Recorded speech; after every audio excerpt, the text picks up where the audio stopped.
Good evening to all of you my dear student. कैसे हैं आप सब। जैसे कि मैंने आप सभी से प्रॉमिस किया था कि जो हमारा लेक्चर नंबर 5 होगा उसमें हम लोग बात करेंगे नॉन साइक्लिक फोटोफॉस्फोराइलेशन की। अभी तक हम लोग टोटल 4 लेक्चर्स फोटोसिंथेसिस के चैप्टर में लगा चुके हैं। आपको पता है फोटोसिंथेसिस जो चैप्टर है वो प्लांट फिजियोलॉजी का चैप्टर है। अभी तक हम लोगों ने 4 लेक्चर्स में क्या क्या स्टडी किया है उसको सबसे पहले मैं आपको रिकैप करा देता हूं। तो सबसे पहले हम लोग ने फर्स्ट लेक्चर में बात करी थी हिस्ट्री एंड एक्सपेरिमेंट की। सेकंड जो हमारा था फर्स्ट और सेकंड 2 लेक्चर में हमने बात करी हिस्ट्री एंड एक्सपेरिमेंट की। थर्ड लेक्चर में हमने बात किया था क्लोरोप्लास्ट के प्रॉपर स्ट्रक्चर्स की, एक्शन और एब्जॉर्प्शन स्पेक्ट्रम की। और जो इसके जस्ट पहले वाला लेक्चर था इसमें हम लोग ने बात करी थी साइक्लिक फोटोफॉस्फोराइलेशन की। उसमें हमने देखा था कि किस तरीके से in presence of sunlight ATP का फॉर्मेशन होता है। यस, और अब हम बात करने वाले हैं जो अभी का जो लेक्चर है हमारा वो है नॉन साइक्लिक फोटोफॉस्फोराइलेशन का। इसमें हम देखेंगे कि ऐसा फॉस्फोराइलेशन है जो नॉन साइक्लिक है। इसमें किस तरीके से हम जो एसिमिलेटरी पावर है उसको बनाएंगे एटीपी और NADPH प्लस H प्लस को। आफ्टर दैट जो इस लेक्चर्स के बाद हम लोग स्टडी करने वाले हैं केमियो ऑस्मोटिक हाइपोथेसिस की। यही वो हाइपोथेसिस है जिससे हम साइक्लिक और नॉन साइक्लिक फोटोफॉस्फोराइलेशन में एटीपी का फॉर्मेशन करते हैं। तो इसकी भी बात हम लोग नेक्स्ट लेक्चर में करेंगे। फिर हम लोग कैल्विन साइकिल की बात करेंगे, C4 साइकिल की, फोटो रेस्पिरेशन की, और लास्ट जो स्टेशन होगा फोटोसिंथेसिस चैप्टर का, उसमें हम उन फैक्टर्स की बात करेंगे जो फोटोसिंथेसिस को अफेक्ट करते हैं। बहुत सारे बच्चे आज नए होंगे, पहली बार मेरे लेक्चर्स को अटेंड कर रहे होंगे। सभी बच्चों का मोस्ट एंड वार्म वेलकम है। बच्चों, अगर आप ये जानना चाहते हैं कि किस तरीके से मेरे रिकॉर्डेड लेक्चर्स और आने वाले लाइव सेशंस के नोटिफिकेशन आपको मिले, तो सिंपल से 3 प्रोसेस हैं। इन 3 में से कोई भी एक प्रोसेस को अगर आप फॉलो कर लेंगे तो आप मेरे रिकॉर्डेड लेक्चर्स और आने वाले सेशंस के लाइव सेशंस के नोटिफिकेशन आपको मिल जाएंगे। पहला रास्ता ये है कि आपको गूगल प्ले स्टोर में जाके हमारे इंस्टीट्यूट का नाम DNCMI टाइप करना है। जैसे क्लिक करेंगे यहाँ पर ऐप ओपन हो जाएगा। इस ऐप को आप डाउनलोड कर सकते हैं जिसमें लिखा हुआ DNCMI education cabin media. Yes, second रास्ता ये है कि आप गूगल प्ले स्टोर में जाके टेलीग्राम ऐप को डाउनलोड करिए। यहाँ पर हमारा चैनल बना हुआ है डॉक्टर DN गुप्ता फॉनिट, इसके थ्रू भी आप कनेक्ट हो सकते हैं। और तीसरा जो सबसे अच्छा रास्ता है वो है यूट्यूब चैनल। यूट्यूब चैनल में अगर इस समय ये लेक्चर आप यूट्यूब चैनल में देख रहे हैं तो अभी के अभी इस चैनल को सब्सक्राइब कर लीजिए, बेल आइकन को प्रेस कर लीजिए, जिससे आने वाले जो मेरे फ्यूचर के वीडियोस हैं उनके नोटिफिकेशन भी आपको मिल पाए और जो लाइव सेशंस के उसके नोटिफिकेशन भी आपको मिल पाए। अभी तक पूरे इंडिया से 18,000 से ज्यादा बच्चे नीट की प्रिपरेशंस के लिए हमारी टीम्स को ज्वाइन कर चुके हैं और अब आपका भी बहुत मोस्ट वेलकम है। कहीं कोई प्रॉब्लम आती है, 2 मोबाइल नंबर यहाँ पर दिए गए हैं। इन मोबाइल नंबर पे डायरेक्ट आप फोन करके आप अपनी कोई भी प्रॉब्लम है उसको सॉल्व करा सकते हैं। तो चलिए माय डियर स्टूडेंट, स्टार्ट करते हैं अपने इस ब्यूटीफुल सेशन को। और आपको पता है जब भी हम सेशन स्टार्ट करते हैं एक बहुत ही ब्यूटीफुल ब्रेन डाइट के साथ करते हैं। आज का ब्रेन डाइट क्या है? यस, आप जानते हैं कितनी महान शख्सियत है स्वामी विवेकानंद जी। इनका क्या कहना था? Arise awake and stop not until the goal is reached. जागो, उठो और तब तक मत रुको जब तक कि आपका लक्ष्य हासिल नहीं हो जाता। मतलब आपको लगातार प्रयास करना है, कंटिन्यूअस एफर्ट्स करना है जब तक कि आप अपने गोल को पा नहीं जाते। तो इस ब्यूटीफुल ब्रेन डाइट के साथ सेशन की स्टार्टिंग करते हैं माय डियर स्टूडेंट। और जैसे कि मैंने फर्स्ट स्लाइड में ही आपको बता दिया था कि इस सेशन में हम लोग क्या बात करने वाले हैं आज के सेशन में हम नॉन साइक्लिक फोटोफॉस्फोराइलेशन की बात करने वाले हैं। साइक्लिक फोटोफॉस्फोराइलेशन में बहुत सारी फैक्टर्स की हम लोगों ने बात करी है। तो जो बच्चे नए हैं वो इसके पहले वाला लेक्चर जरूर लगाएंगे जिसमें मैंने आपको प्रॉपर लाइट हार्वेस्टिंग कॉम्प्लेक्स के बारे में समझाया है, कहाँ ये होता है, क्वांटासोम्स क्या है, सब कुछ क्लियर कर दिया है। और डायरेक्ट अब हम लोग यहाँ पर समझेंगे नॉन साइक्लिक फोटोफॉस्फोराइलेशन के। चलिए तो स्टार्ट करते हैं अपने इस प्रोसेस को और एनिमेटेड तरीके से समझते हैं कि नॉन साइक्लिक फोटोफॉस्फोराइलेशन क्या होता है। मैंने क्या बोला? फोटो का मतलब होता है लाइट और फास्फोराइलेशन का मतलब होता है एटीपी का फॉर्मेशन। मतलब एडीपी के साथ अगर हम एक इनऑर्गेनिक फास्फेट जोड़ दें तो हमारा बन जाता है एडिनोसिन ट्राइफॉस्फेट। यस, तो एडीपी के साथ इनऑर्गेनिक फास्फेट को जोड़ने के लिए क्या चाहिए? एनर्जी चाहिए। यस, तो वो एनर्जी कहां से आएगी ये हम देखेंगे और फाइनली हम एटीपी का फॉर्मेशन करेंगे। तो जब भी प्रेजेंस ऑफ सनलाइट हम एटीपी बनाते हैं तो ऐसे एटीपी के फॉर्मेशन को बोलते हैं फोटोफॉस्फोराइलेशन। और अगर हम एटीपी को इन प्रेजेंस ऑफ ऑक्सीजन बनाते हैं जैसा माइटोकॉन्ड्रिया के अंदर करते हैं तो ऐसे फास्फोराइलेशन को बोलते हैं ऑक्सीडेटिव फास्फोराइलेशन। तो याद रखिएगा साइक्लिक और नॉन साइक्लिक जो हमारा एटीपी का फॉर्मेशन है वो कैसा है, फोटोफॉस्फोराइलेशन है, इन प्रेजेंस ऑफ लाइट है। क्लियर है। और नॉन साइक्लिक फोटोफॉस्फोराइलेशन में हम एक एक्स्ट्रा रिड्यूसिंग पावर बनाएंगे, NADP प्लस को रिड्यूस करेंगे NADPH प्लस H प्लस, जो हम लोग साइक्लिक में नहीं कर पाए थे। साइक्लिक में NADPH प्लस H प्लस नहीं बनता है, वहां पर सिर्फ हम 2 ATP बनाते हैं। चलिए अब हम लोग स्टेप बाय स्टेप समझते हैं कि नॉन साइक्लिक फोटोफॉस्फोराइलेशन क्या होता है। तो पहला फैक्ट ये है कि जहां साइक्लिक फोटोफॉस्फोराइलेशन में सिर्फ फोटोसिस्टम फर्स्ट अर्थात P700 इन्वॉल्व था, यहां पर आपको दोनों फोटोसिस्टम इन्वॉल्व होंगे, दोनों फोटोसिस्टम काम करेंगे। तो चलिए सबसे पहले मैंने आपको क्या बताया, यहां पर 2 फोटोसिस्टम काम करेंगे, फोटोसिस्टम सेकंड जिसको हम बोलते हैं P680 और फोटोसिस्टम फर्स्ट जिसको हम बोलते हैं P700। देखो बेटा, जब सन अराइज होता है, सन जब सूरज उगता है तो उस समय क्या होती है, वेवलेंथ कम होती है। तो सबसे पहले 680 तक जब वेवलेंथ आएगी तो सबसे पहले फोटोसिस्टम सेकंड इन्वॉल्व होगा, सबसे पहले ये एक्टिवेट होगा। और जब धीरे धीरे सूरज चढ़ता जाएगा, वेवलेंथ जब बढ़ेगी तो फिर ये फोटोसिस्टम फर्स्ट एक्टिवेट हो जाएगा। मतलब फोटोसिस्टम सेकंड को एक्टिवेट होने के लिए कितनी वेवलेंथ की लाइट चाहिए, 680 नैनोमीटर्स की वेवलेंथ चाहिए। और फोटोसिस्टम फर्स्ट को एक्टिवेट होने के लिए कितना चाहिए, 700 नैनोमीटर्स की वेवलेंथ चाहिए। तो सबसे पहले लाइट पहले कम ही स्टार्ट होगी ना, तो सबसे पहले फोटोसिस्टम कौन सा एक्टिवेटेड होगा, नॉन साइक्लिक फोटोफॉस्फोराइलेशन में। नीट का बहुत अच्छा क्वेश्चन है, ये फोटोसिस्टम सेकंड सबसे पहले एक्टिवेट होगा। कैसे एक्टिवेट होगा, देखिए सबसे पहले सन से देखिए लाइट आ रही है, और सन से लाइट जो ट्रैप होती है, आपको पता है ये इसके चारों ओर क्या लगे हुए हैं, ये सब एसेसरी पिगमेंट्स लगे हुए हैं। यस, एसेसरी पिगमेंट्स कौन कौन से होते हैं, क्लोरोफिल बी, कैरोटीनाइड, xanthophyll। और जो रिएक्शन सेंटर होता है, रिएक्शन सेंटर में आपको पता है क्या होता है, क्लोरोफिल ए।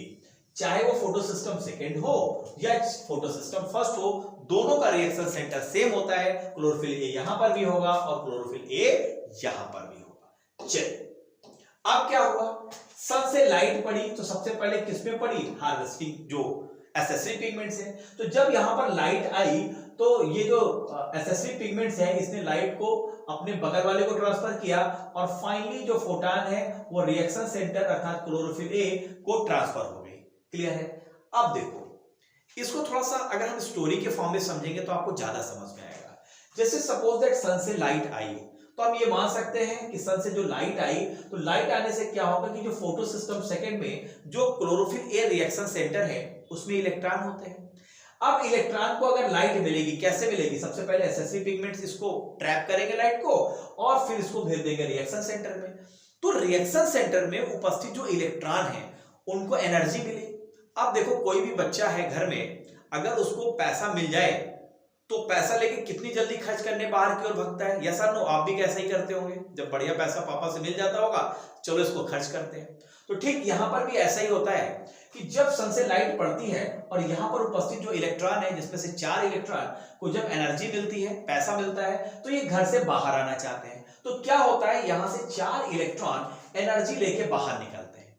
अब 4 इलेक्ट्रॉन जो एनर्जी लेके बाहर निकले हैं, अब ये 4 इलेक्ट्रॉन की एनर्जी हम मान सकते हैं इनके पास 400 रुपए है, यस सबके पास 100 रुपए है। तो ये 4 इलेक्ट्रॉन के पास जो 400 रुपए है कैसे खर्च होगा और कैसे हम एटीपी बनाएंगे, इसी को समझना है।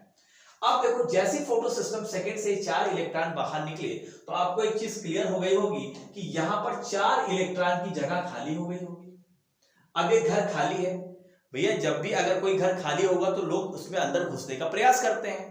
तो यहां पर अब चूंकि हमने साइक्लिंग में देखा था कि जो इलेक्ट्रॉन यहां से निकलते थे वो वापस होके फिर से वहां पर आपस आ जाते थे, लेकिन हम पढ़ क्या रहे हैं, नॉन साइक्लिक। इसका मतलब है कि ये इलेक्ट्रॉन वापस होके इस रिएक्शन सेंटर जहां से निकले वापस नहीं आएंगे। ये बात बिल्कुल आपको क्लियर है। तो होगा क्या, होगा ये कि जो 4 इलेक्ट्रॉन की जगह खाली हुई है, इस इलेक्ट्रॉन को भरने के लिए यहां पर वाटर के 2 मॉलिक्यूल्स को हम यहां पर इसका फोटोलिसिस करेंगे। वाटर के 2 मॉलिक्यूल्स।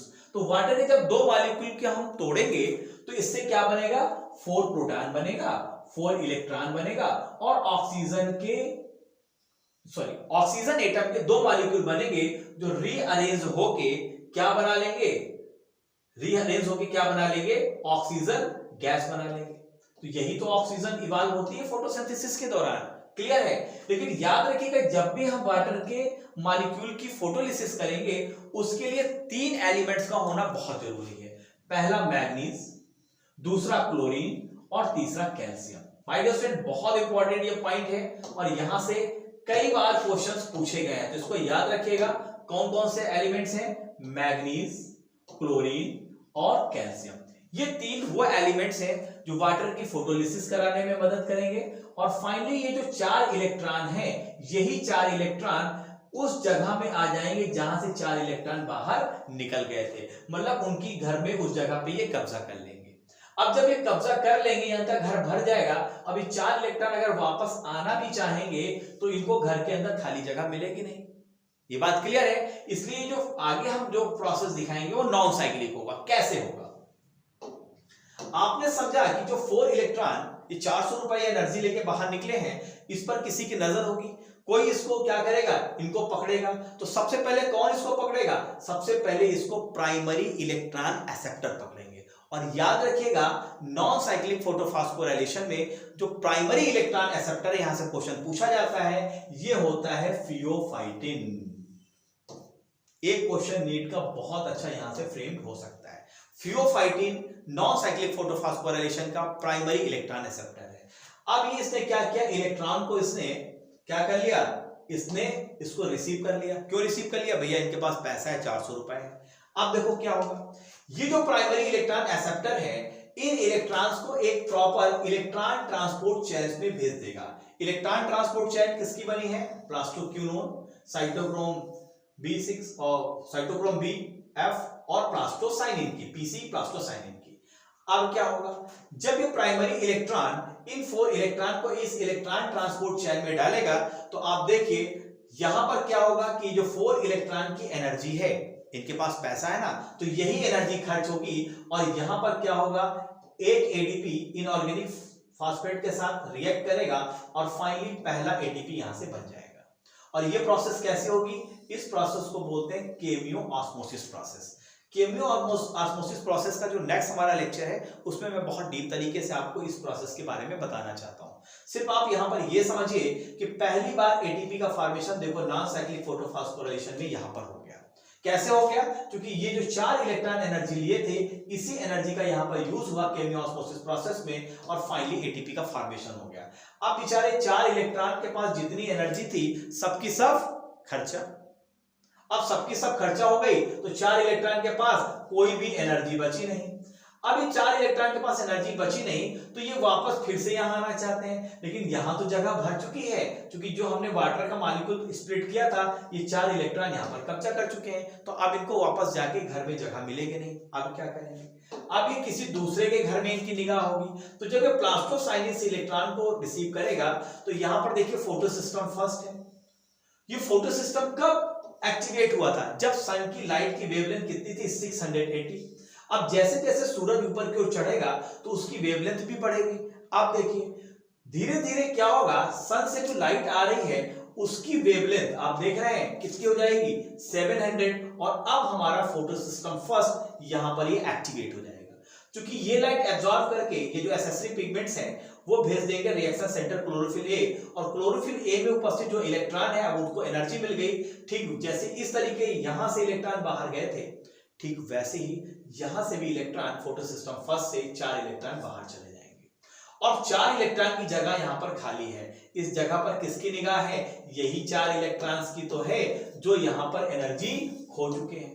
अब जैसे इनको जगह खाली मिली 4 इलेक्ट्रॉन तुरंत इस फोटो सिस्टम फर्स्ट में एंट्री कर जाएंगे।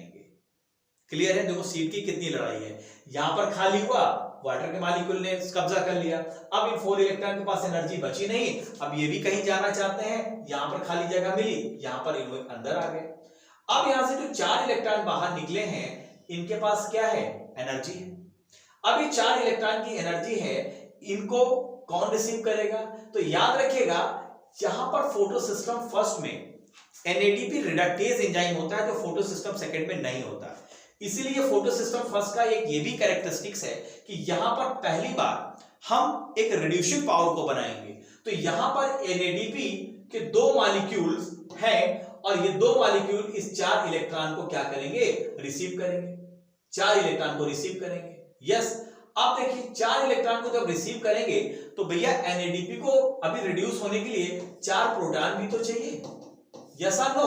तो ये 4 प्रोटॉन कहां मिलेंगे? देखो तो 4 प्रोटॉन अभी ये बचे हुए हैं, यही 4 प्रोटॉन कहां पहुंच जाएंगे? यहां पर पहुंच जाएंगे। तो फाइनली अगर आप देखोगे यहां से, तो यहां से 4 प्रोटॉन यहां पहुंच गए तो 2 NADP प्लस 4 इलेक्ट्रॉन हो गए और फाइनली ये रिड्यूस हो गया किसमें? बन गया 2 NADPH प्लस H प्लस के 2 मॉलिक्यूल बन गए। साइक्लिक में आपने देखा था, साइक्लिक में वहां हमने 2 ATP बनाया था, यहां पर हम 1 ATP बना रहे हैं नॉन साइक्लिक में, और NADPH प्लस H प्लस के 2 मॉलिक्यूल हम यहां पर प्रॉपर बना रहे हैं। मतलब 2 NADP प्लस को हमने रिड्यूस किया। कितने इलेक्ट्रॉन चाहिए? 4 इलेक्ट्रॉन चाहिए और 4 प्रोटॉन चाहिए। तो फाइनली अगर इस रिएक्शन को हम समझे तो 4 electron 4 proton plus 2 NADP convert किसमें, रिड्यूस किसमें हो गया? 2 NADPH प्लस H प्लस में। तो यही तो रिड्यूसिंग पावर है, यही रिड्यूसिंग पावर तो जाएगी कैल्विन साइकिल में जो कार्बन डाइऑक्साइड का रिडक्शन कराएगी, क्योंकि कार्बन डाइऑक्साइड का जब रिडक्शन होगा तभी तो C6H12O6 बनेगा।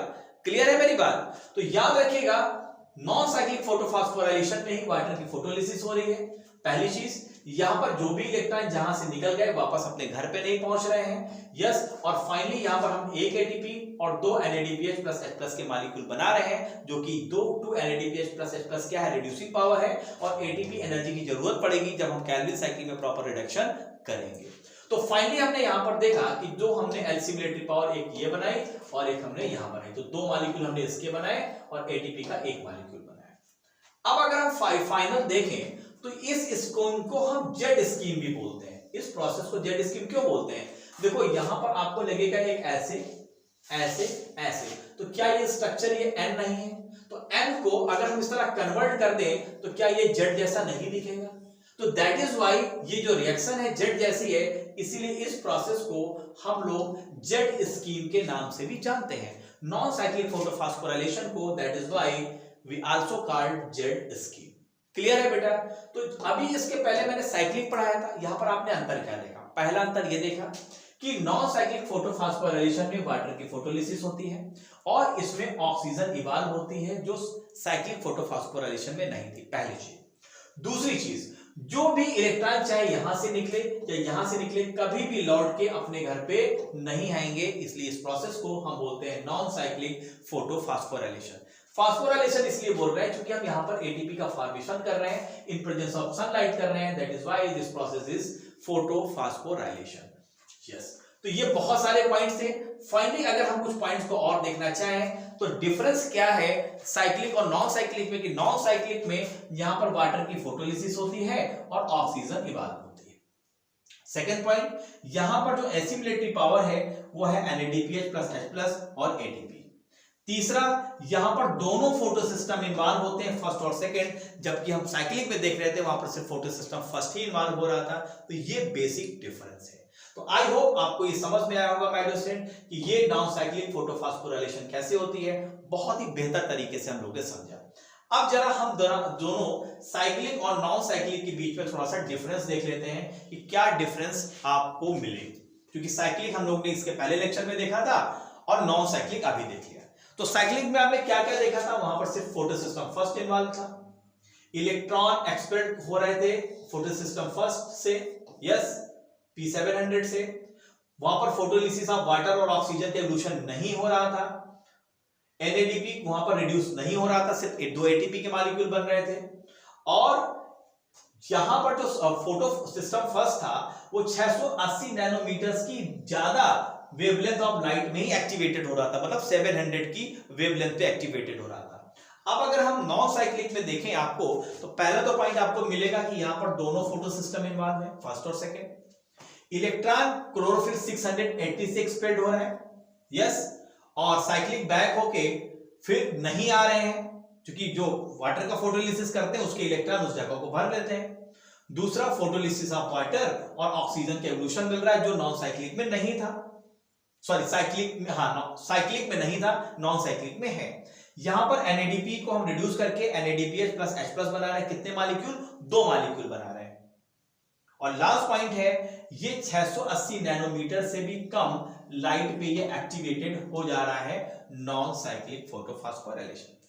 तो activated by less than 680 nanometre light, क्योंकि नॉन साइक्लिक में क्या था, नॉन साइक्लिक में वो, सॉरी ये पॉइंट क्लियर नहीं है, इसमें मैंने आपको बताया था कि जो P700 है, क्योंकि साइक्लिक में क्या था, फोटो सिस्टम फर्स्ट था, तो वहां पर जो सिस्टम एक्टिवेटेड हो रहा था वो 700 नैनोमीटर की वेवलेंथ पे एक्टिवेटेड हो रहा था। लेकिन ये जो सिस्टम है वो 680 नैनोमीटर से ही एक्टिवेटेड हो जाता है, क्योंकि पहले फोटो सिस्टम सेकंड एक्टिवेटेड होता है, फिर फर्स्ट एक्टिवेटेड होता है। तो इस तरीके से इस पॉइंट इज राइट। तो इस तरीके से माय डियर स्टूडेंट हम लोगों ने साइक्लिक और नॉन साइक्लिक का प्रॉपर तरीके से यहाँ पर कंपैरिजन किया और फाइनल समझा कि साइक्लिक और नॉन साइक्लिक फोटोफॉस्फोराइलेशन क्या होता है।